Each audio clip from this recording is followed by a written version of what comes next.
Olá, pessoal. Estamos então na segunda parte aqui da nossa aula sobre Gênesis capítulo 38. Se você não assistiu a primeira parte, então, por favor, assista a primeira parte antes de você assistir a esta segunda, porque senão o que eu vou dizer aqui não vai fazer sentido para você, ok? Muito bem. Vamos então já aos comentários sobre o texto. Então, o primeiro comentário, né, da Jewish Study Bible, a questão das semelhanças temáticas, tá? E aí ela diz o seguinte: é de Pérez, né, Pérez no hebraico moderno, né, Pérez no hebraico bíblico, que o rei Davi descendeu, conforme relatado, por exemplo, em Ruth, né, Ruth 4, de 8 a 22, 18 a 22, um livro com semelhanças impressionantes com Gênesis capítulo 38. Ver também Ruth 4, de 11 a 12. Então você tem a temática, né, no livro de Ruth, que também é um livro pós-exílico, né, um livro relativamente tardio aí. Você tem aí uma temática do levirato, né, você tem a temática de né, vamos dizer assim, da morte, né, dos filhos, né, e não haver filhos, né, aquela coisa da viúva, né, e o que eu faço agora que não tenho marido, né? Você tem outros detalhes na história que também são bastante semelhantes aí, tá? Mas não para por aí. Você tem um texto bíblico que nitidamente tem uma dependência literária dessa história, tá? Que é trazido aí pelo Tsemayoré, né, que é um grande acadêmico da Bíblia hebraica. Ele fala o seguinte: muitos estudiosos comentaram sobre a semelhança entre este episódio e as passagens na narrativa da sucessão de Davi, segundo Samuel. Davi é descendente de Judá. Na narrativa da sucessão, Davi dorme com Batseba, embora ela ainda seja casada, e mata seu marido. Como punição, o Senhor mata o primeiro filho de Davi desse relacionamento, mas permite que o segundo filho, Salomão, viva, né? Então você tem aí uma polêmica de natureza sexual também aqui, né, envolvendo a casa de Davi, né? Da mesma forma que você tem uma polêmica sexual envolvendo Judá.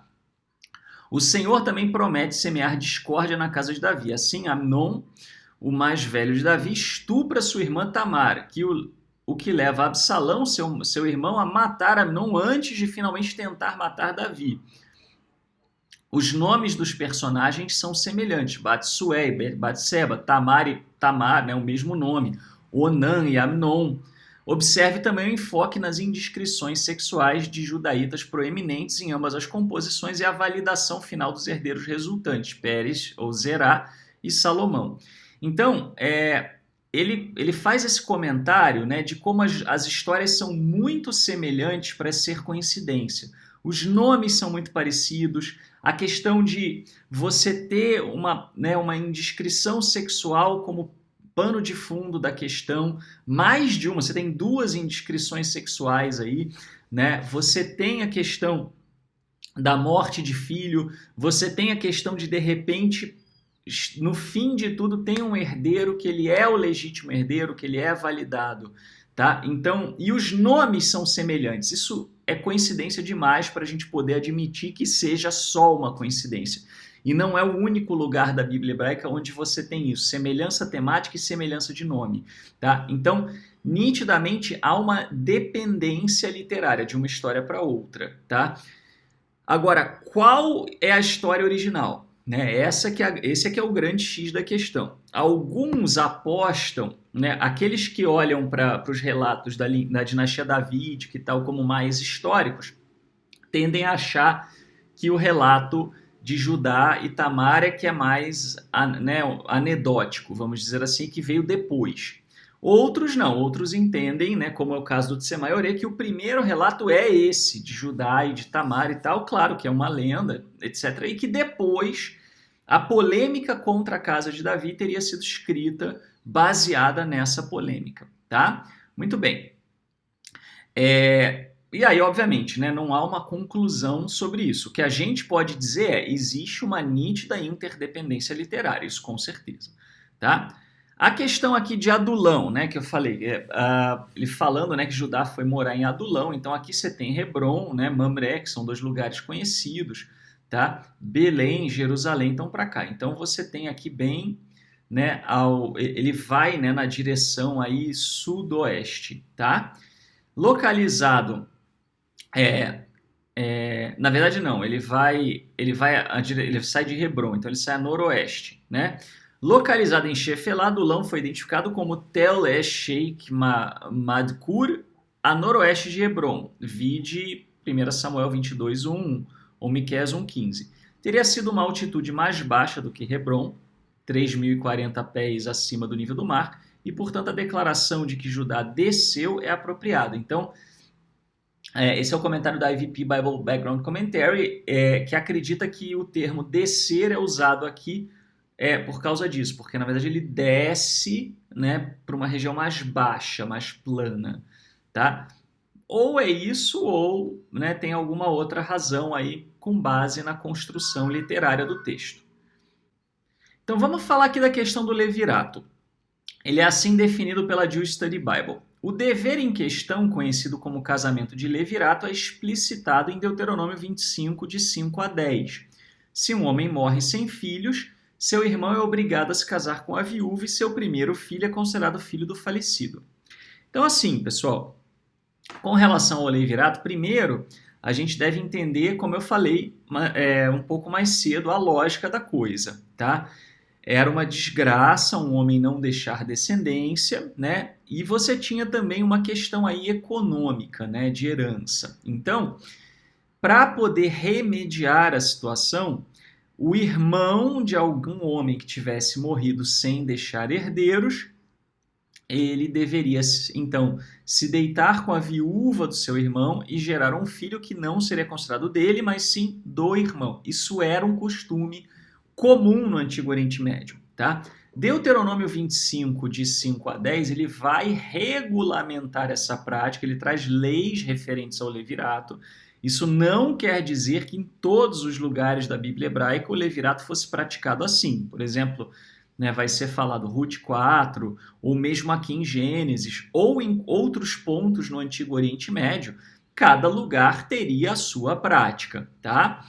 E cada época também, né? Isso daí é uma coisa que evolui. Mas a ideia geral do levirato era essa, e isso é que é o mais importante aqui. E aí a IVP Bible Background Commentary vai dizer assim: um remédio para a interrupção da herança causada pela morte prematura de um homem antes que ele tivesse gerado um herdeiro era o costume do casamento de levirato. Conforme descrito em Gênesis 38, o irmão do homem morto era obrigado a engravidar a viúva para que o nome de seu irmão, a sua parte da herança, aqui falando de herança, não é só herança de bens, tá? Mas a herança no sentido do nome, né? Da continuidade, da posteridade mesmo. Era para não deixar que a memória do irmão fosse apagada, né? Fosse passado para a criança nascida deste ato obrigatório. Um estatuto semelhante é encontrado na lei hitita, né, ou lei dos heteus, número 193. Em alguma forma dele pode ser representada em Ruth 4. Então aqui nós temos algumas diferentes instâncias em que esse costume ele é atestado. Então lembrando, no Antigo Oriente Médio, os homens morriam pra caramba, era comum isso acontecer, né? Você tem até algumas outras leis bíblicas que conversam com essa mesma temática, né? Por exemplo, um homem não ir para a guerra, né, antes de desposar a sua mulher, tinha essa ideia, né? Vamos ver se pelo menos ela engravida antes dele ir para a guerra, porque aí se ele morrer, né, a semente dele não morre com ele, né? O nome dele, a posteridade dele continua. Isso era para eles culturalmente muito importante, muito relevante. Era considerado uma catástrofe você morrer sem deixar uma herança, sem deixar herdeiros. A questão da relutância de Onã, né? Onã que teria que gastar seus próprios recursos para sustentar uma criança. Por quê? Né, isso? Porque, obviamente, as mulheres não tinham bens, né, naquela cultura. Exceto alguns casos muito raros, na maioria das vezes as mulheres ficavam à mercê dos homens. Não é à toa que na história de Tamar ela é mandada para a casa do pai, para ficar lá sendo sustentada pelo pai, com roupa de viuvez. Por que roupa de viuvez? Para ela também poder ter direito até a mendigar alguns recursos. Quer dizer, era uma situação bem complicada e humilhante para a mulher. Mas você imagina então, o Onan ele teria que sustentar aquele herdeiro do irmão, né? Então, que é legalmente de outra pessoa. E a criança, como herdeira de um primogênito, iria deslocar Onan da linha de herança para os bens.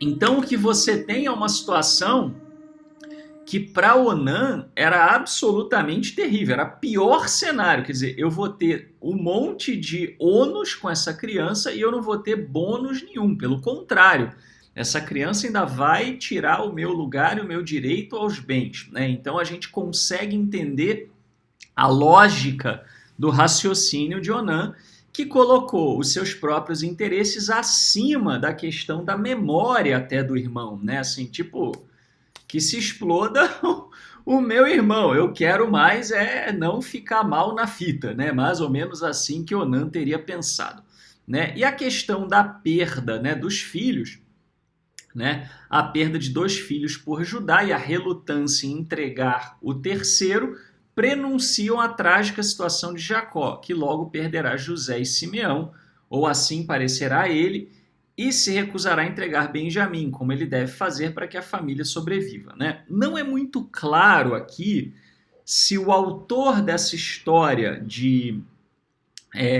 o escriba que produziu esse material, se ele usou por base os textos posteriores do ciclo narrativo de José e tentou fazer uma ponte aqui, colocar um prenúncio, colocar talvez Judá numa situação semelhante, né, à de Jacó, porque uma das formas de você falar que alguém era de fato um herdeiro, né, de outrem era quando você tinha uma semelhança de comportamentos, uma semelhança de fatos de vida. Eles tinham essa preocupação, né? Assim, os fatos de vida de um ancestral se refletiam na sua descendência, né? Então, de certa forma, talvez aqui legitimando Judá como o verdadeiro herdeiro de Jacó, aquele que passou por coisas semelhantes a Jacó. Isso pode estar por trás desse elemento, tá? Né? Ou não, ou pode ser, porque como no caso de José e Simeão, né, assim, não é exatamente uma perda, né? Ele achou que perdeu José e Simeão, né? Ele meio que é deserdado, ele não é perdido de fato. Então, essa associação da Jewish Study Bible, eu coloquei aqui para que vocês conheçam, mas eu tenho as minhas reservas, né, quanto a isso, eu tenho as minhas dúvidas se é realmente por aí que a banda toca, tá? Vizinho tá furando parede, eu já esperei tudo que eu podia aqui, vou até ter que editar a aula, mas eu vou tocar, vamos ver se vai dar para ouvir, assim espero, né? A questão do engano, o uso de um disfarce em busca de um propósito que está de acordo com a vontade do Senhor, e neste caso da lei religiosa, lembra o engano de Jacó no capítulo 27. Isso é interessante, pessoal, porque as pessoas hoje, se você pega, né, pessoas religiosas, muitas vezes elas têm uma visão da mentira ou do engano como uma coisa tão terrível, mas tão terrível, que pouca coisa justificaria isso, né? E a razão pela qual as pessoas têm muito essa visão, principalmente no cristianismo, é porque no cristianismo, e aqui eu vou me permitir fazer uma coisa que eu não costumo fazer, mas é para explicar, tá? Eu vou falar muito brevemente de onde vem isso, tá? Mas isso no cristianismo vem daquela ideia de que o diabo seria o pai da mentira. Então, assim, se o diabo é o pai da mentira e você mente, você é do diabo, você é filho do diabo, você está agindo de acordo com o diabo, né? Então, você tendo isso tão fortemente atrelado à mentira, isso deu, dentro da fé cristã, um peso gigantesco para o ato de mentir. E por que eu estou falando disso? O meu foco não é falar de cristianismo, é apenas explicar que no judaísmo, por exemplo, você já não tem isso tão forte, né? Para o judaísmo, por exemplo, é muito claro que a mentira ela pode ser preferível a outras coisas. Por exemplo, é totalmente permitido você mentir para salvar uma vida, né? Um cristão talvez fizesse isso, mas ia se sentir desconfortável, ia tentar não mentir, ia tentar talvez uma meia-verdade. Para o judaísmo isso não é tão pesado, né? Exatamente pelo fato de você não ter o mesmo dogma. Eu não estou aqui entrando no mérito se está certo, está errado. Na Bíblia hebraica você não tem essa ideia de que a mentira é associada ao diabo, a tudo que tem de ruim. Então, embora moralmente não seja adequada, você tem a coisa do engano sendo justificado em alguns momentos. E aqui ela aparece, né? Assim, aqui o que a Jewish Study Bible está trazendo é exatamente isso. Existe uma justificação, uma validação em alguns casos onde o engano ele aparece, vamos dizer assim, como sendo preferível a um mal maior. Ou onde é plenamente compreensível que aquele engano precisa acontecer para que as coisas desenrolem de uma maneira mais adequada, né? Obviamente que também você tem o seguinte, né? Houve um desenvolvimento moral dentro da própria Bíblia hebraica, e a própria Bíblia hebraica ela não tem a mesma moral ao longo de toda ela, né? Textos mais antigos tinham muito menos moralidade do que os textos mais recentes, né? Muito bem. Vamos seguir aqui. Eu espero que esteja dando para ouvir, porque não dá para eu ficar parando, porque senão eu não vou gravar nunca esse vídeo. Observe o eco do capítulo anterior, em que um filhote também desempenhou um papel fundamental em enganar os pais, né, no 37, 31 a 35. Então aqui a Jewish Study Bible ela acha que é de propósito esse link, né, entre o filhote na história de Judá e o filhote que é usado, né, para manchar as vestes de sangue, né, de José e poder dizer que José teria então morrido, né, e teria sido atacado por um animal, morrido, enfim. Então você tem um filhote sendo usado nos dois casos como um objeto de engano. E você vai ter também, né, exatamente você vai ter também um animal sendo usado para enganar Jacó, lá, né, para enganar Isaac lá atrás também, né? Então, isso não é por acaso, isso provavelmente é para tentar estabelecer justamente semelhanças, né? Estabelecer algumas similitudes, tá? A questão das vestes de viúva, né? Aqui o comentário da IVP, Bible Background Commentary, ficou com uma coisinha aqui a mais. Uma viúva, como uma mulher casada, não usava véu, então não era típico de usar véu, né? Ela usava uma roupa especial que a distinguia como viúva. Essas roupas davam-lhe os privilégios previstos para as viúvas na lei, como coletar grãos caídos e uma parte do dízimo. Isso a IVP está falando já da lei mosaica, né? Mas a lei mosaica ela se baseia, ela não só legitima alguns costumes que já existiam, né, no povo, né, regulamenta alguns costumes, como ela se baseia também em leis anteriores, né, algumas leis sumérias, leis dos hititas, leis egípcias, né, ela não é uma enorme inovação, né, ela pega o que havia, né, e traz uma moral muito forte e uma conotação monoteísta, mas assim, inovação no sentido de criar costumes, não, né? Ela não cria nenhum costume. Tudo que está lá em termos de costume já existia para aquela sociedade, tá? Então, muito provavelmente, essa questão das viúvas serem amparadas de alguma maneira por algum mecanismo econômico, como, por exemplo, a ideia de dar parte do dízimo, né, ou de dar aquilo que caía, né, na colheita, etc., já existia. Essa é a premissa que a IVP está trazendo, tá? Pode ser, é provável que sim, tá? A gente não tem certeza dessa afirmação. A questão da prostituição ritual, essa é uma questão interessante, né? A cultura cananeia utilizava a prostituição de culto como forma de promover a fertilidade. Os devotos da deusa mãe Estar ou Anat residiam em ou perto dos santuários e se vestiam com um véu, como a noiva simbólica do deus Baal ou El. Baal era filho de Elo, né? Os homens visitavam o santuário e usavam os serviços das prostitutas do culto antes de plantar seus campos ou durante outras épocas importantes, como a tosquia ou o período de parição. Desse modo, honravam os deuses e representavam o casamento divino na tentativa de garantir fertilidade e prosperidade para seus campos e rebanhos. Então, assim, existia uma questão, né, de uma representação quase que teatral, né, do sexo entre os deuses através das prostitutas rituais. Isso era uma prática. E eles entendiam, então, que fazendo isso, né, eles estimulavam os deuses lá em cima a fazerem isso também, e os deuses derramando semente, derramavam fertilidade, né, e faziam os grãos nascerem. Então essa era a prática das prostitutas ritualísticas.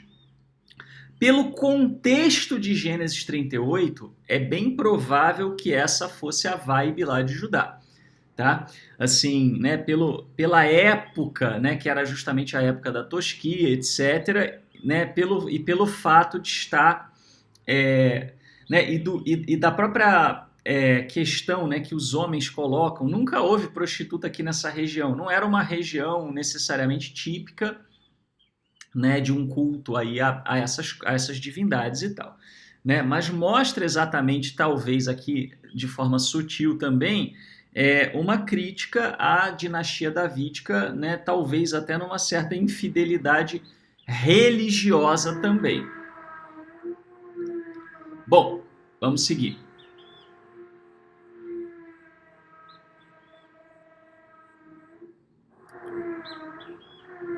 E aí a questão da identidade, né?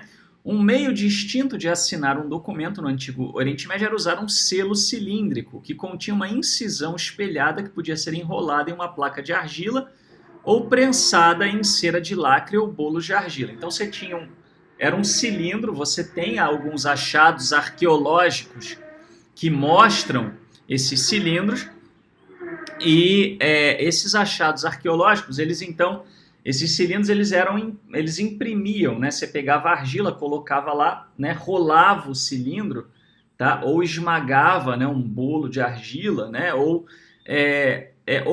jogava numa cera, e aquilo ali formava uma imagem, um desenho, né? Isso era artesanal, então não existia dois iguais. Aquele selo era considerado a identidade de uma pessoa.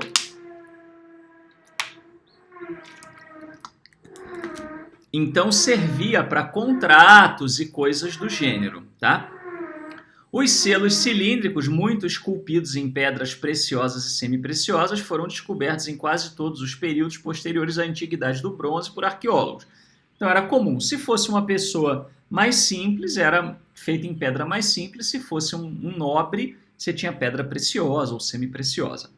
O selo era frequentemente colocado em um cordão de ouro e usados ao redor do pescoço do proprietário. Então a questão do cordão, né, tem a ver com isso. Na Palestina, é mais comum encontrar selos de carimbo gravados no lado plano, né? Então você tinha no lado plano aí a gravação do selo. Isso é um comentário da IVP. Outra forma de identificação aqui mencionada... o detalhe, aqui ele fala Palestina, tá, pessoal? Não estou aqui entrando em mérito político. É o que está no texto, eu deixei do jeito que está, tá? Muito bem. Outra forma de identificação aqui é mencionada é o bastão, né? O cajado, na verdade, né? Um auxiliar de marcha, pessoa para andar, além de condutor e arma para animais, né? Para dar uma paulada no animal selvagem ou para conduzir um rebanho. Como se tratava de um item pessoal, pode muito bem ter sido esculpido e polido e, portanto, pertencer a uma pessoa em particular. Então, como era uma coisa típica, né, de um condutor de rebanho, de um pecuarista, então é bem possível que tivesse um cajado elaborado, trabalhado, que identificasse aquela pessoa, né? Então provavelmente vem daí essa ideia, ok? Muito bem, então pessoal, basicamente é isso, né, que a gente tem aqui de comentários acerca do capítulo de número 38 do livro de Gênesis.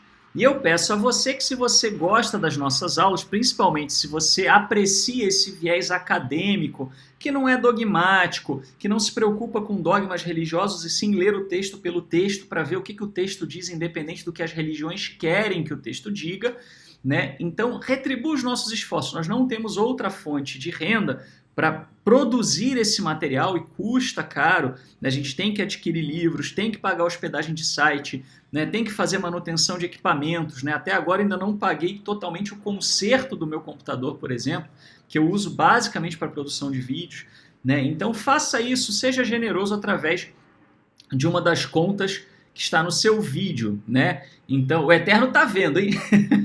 Tô brincando. Mas você pode, então, fazer isso através do Itaú, Caixa Econômica, e tem a conta do Banco do Brasil. Atenção a quem costuma fazer no Banco do Brasil, né? Porque a conta foi recentemente alterada, tá? Então, temos uma nova conta aí no Banco do Brasil. Não prometemos riquezas em troca disso. O que a gente promete? Muito esforço, dedicação e continuar com as nossas aulas. Tá bom? Muito obrigado, que o Eterno te abençoe e até o próximo, se o Eterno assim nos permitir.